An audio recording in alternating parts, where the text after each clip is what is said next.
Siang malam ku selalu menatap layar tempatku untuk online.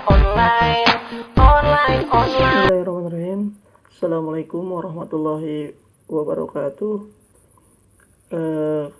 Kali ini saya akan berdiskusi atau berbagi pengalaman bagaimana sih caranya menulis artikel di media online.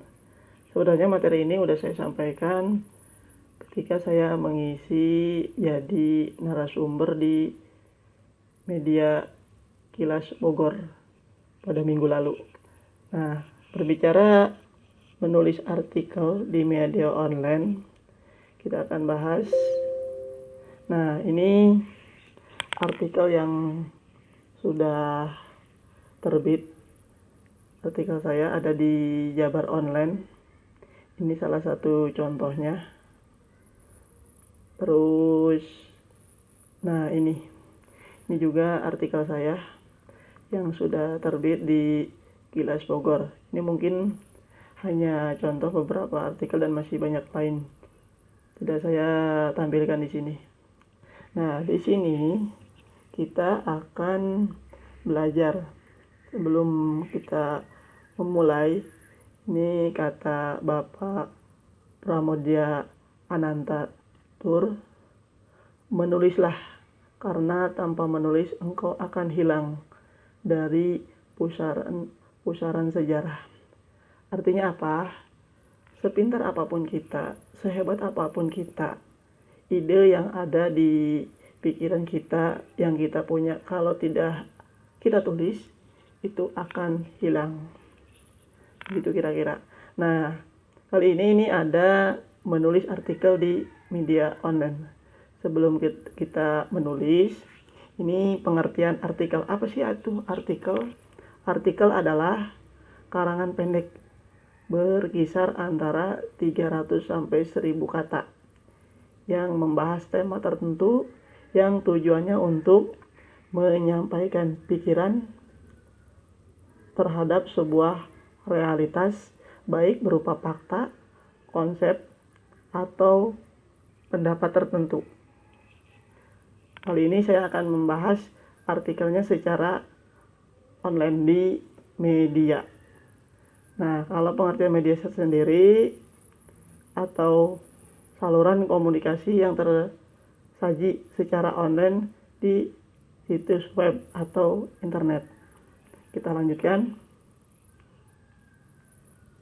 Nah, di sini kenapa banyak yang membaca artikel kita?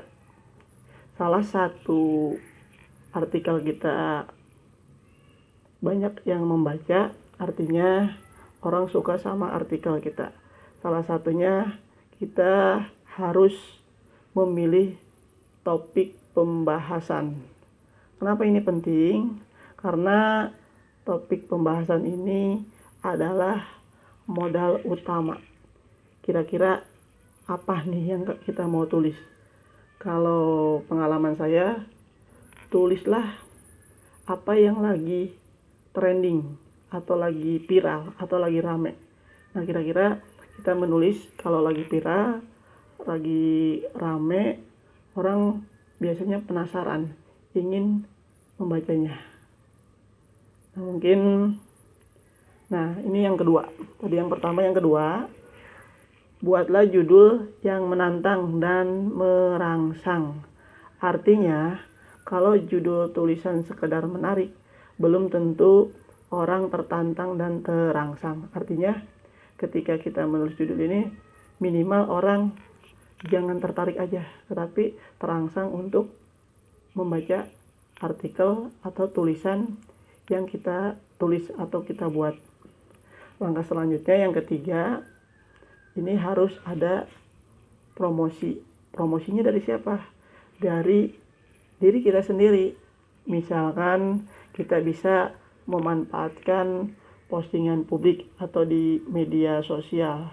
Contohnya seperti blogger atau status di grup WA atau status WA, Facebook, Twitter, ataupun Instagram yang kita miliki.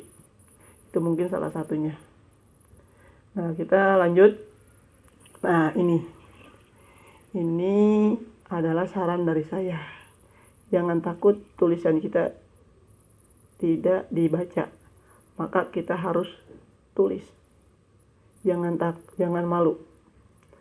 Terus kita juga harus percaya diri. Selain itu, yakin pada tulisan kita. Terus yang selanjutnya adalah kita harus yakin banyak orang yang membaca, banyak orang yang belajar dari kita. Terus tulislah apa yang kita lihat, itu yang terpenting, apa yang kita dengar, apa yang kita rasakan. Nah, maka dari itu mulailah menulis dari sekarang juga. Nah, ini saya akan berbagi cerita yang saya alami atau pengalaman dari saya. Ketika kita menulis, yang terpenting adalah pembaca. Kita harus tahu siapa nih yang akan membaca tulisan kita. Langkahnya, ini saya punya resep. Yang pertama, kita harus tahu. Jadi kita harus tahu kamu di sini siapa? Siapakah diri kita? Artinya kita harus tahu dulu nih, kita itu siapa? Apa kita sebagai pendidik? Apa kita sebagai penulis? Apa kita sebagai orang yang biasa-biasa aja? Kita pahami dulu diri kita. Itu langkah yang pertama. Yang kedua, kita harus bebas. Artinya, ketika kita menulis, kita bebas. Tulis apa saja yang ada di pikiran kita, tulis. Nah, makanya kita harus membiasakan tulisan kita itu harus setiap hari, jangan setiap hari juga menulis.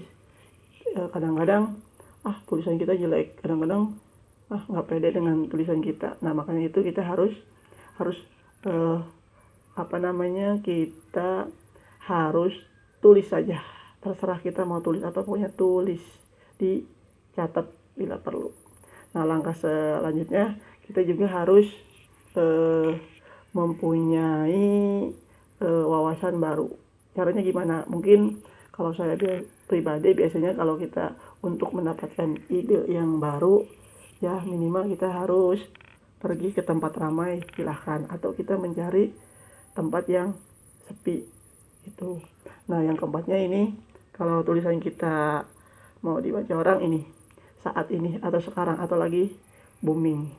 Dan yang kelimanya yaitu rahasia. Kenapa? Mungkin kita di balik tulisan kita itu ada rahasia tersendiri. Artinya orang, wah, tulisan apa nih? Kira-kira orang bisa tertarik dengan tulisan kita.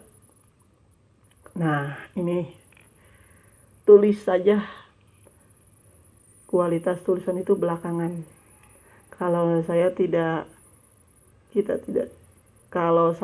Jika kita sudah mulai berani menulis, itu adalah modal awal. 80% udah menjadi keberhasilan kita. Sedangkan 20%-nya adalah kita harus belajar. Belajar apa? Belajar memperbaiki tulisan kita sendiri. Nah, mungkin itu aja tip dari saya. Mudah-mudahan sharing kali ini bermanfaat, khususnya buat saya pribadi dan umumnya buat pencinta di channel Buku Kreatif. Dan terima kasih banyak. Akhir kalam, wabillahi taufiq wal hidayah.